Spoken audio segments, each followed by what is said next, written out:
আমি ধরুন ভিডিওতে চলে গেলাম, ক্যামেরাতে চলে গেলাম। এখান থেকে একটি ভিডিও যদি দেখাই তোমাদের, ধরো এই ভিডিওটা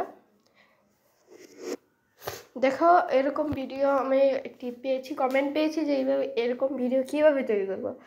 বেশি দেরি না করে আজকের ভিডিওটি শুরু করা যাক। সো দেখতে আবার দেখি এই ভিডিওটা। দেখতে পাচ্ছ ভিডিওটা কিন্তু ম্যাজিকের মতো আমার হাতে চলে এসেছে। এখন যদি তোমরা একটু ভিডিওটা একটু বড় করো তাহলে একটু তোমার পারফেক্টলি হাতে চলে আসবে। আমি তাড়াতাড়ি করেছি, দেখতে পাচ্ছ, এই জন্য আমার হাতেই চলে এসেছে। এখন এটা এই ভিডিও তৈরি করার জন্য এরকম একটি ভিডিও তৈরি করে নেবে। এই যে এরকম একটি এরকম ভিডিও তৈরি করে নেবে। এই যে মানে ফেলিয়ে দিবে এমন একটি ভিডিও তৈরি করে নেবে। তৈরি করে নেওয়ার পর তোমরা চলে যাবে ক্যাপকাট বা প্লে স্টোর থেকে এই ক্যাপকাটটি নামিয়ে দিবে। অনেকেই, বেশিরভাগ মানুষ হয়তো এই ক্যাপকাটটি চিনো, তাহলে ক্যাপকাটটি ইনস্টল করে ওপেন করে নেবে। সো ওপেন করার পর এখানে দেখতে পাচ্ছ, যদি একটু উপরে যাই তবে দেখছি এখানে অসংখ্য অপশন। এখান থেকে নিউ প্রজেক্টটি ক্লিক করবে। তারপর যে ভিডিওটা তোমরা তৈরি করতে চাও ওই ভিডিওটা সিলেক্ট করবে।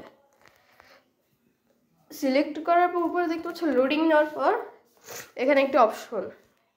এখন যদি তোমরা এই যে এই ভিডিওটা দেখতে পাচ্ছ, এটার উপর যদি একটা ট্যাপ করো তাহলে নিচে একটি লেয়ার শো হবে। চাইলে এখান থেকে তোমরা এক্সট্রা কোনো গান মিউজিক অ্যাড করতে পারবো, বা নিচে অডিও অ্যাড করতে পারো। এগুলো না করে মেন ইসে চলে যাওয়া যাক। এখানে একটি ট্যাপ করবে, একবার সাইডে চলে আসবে। সাইডে আস্তে আস্তে একবার এদিকে চলে আসবে। তারপরে এখানে দেখছো রিভার্স অপশন, এই যে। তারপর এই জায়গায় একটা ট্যাপ করে দিবে।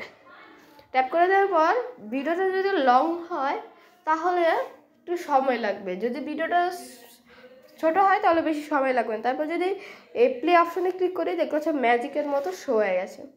সো এইভাবেই মূলত এরকম ভিডিও তৈরি করে। যদি ভালো লেগে থাকে অবশ্যই চ্যানেলটিকে সাবস্ক্রাইব এবং লাইক করে দেবে। সবাইকে আল্লাহ হাফেজ। আর এক্সপোর্টের জন্য এই এক্সপোর্টে ক্লিক করে দিবে। এই যে এক্সপোর্ট, এখানে ক্লিক করে দিবে, জাস্ট ক্লিক, দেখো এক্সপোর্ট হয়ে গেছে। সো আশা করি ভিডিওটি ভালো লেগেছে। যদি ভালো লেগে থাকে অবশ্যই চ্যানেলটিকে লাইক এবং সাবস্ক্রাইব করে দেবে। আসসালামু আলাইকুম।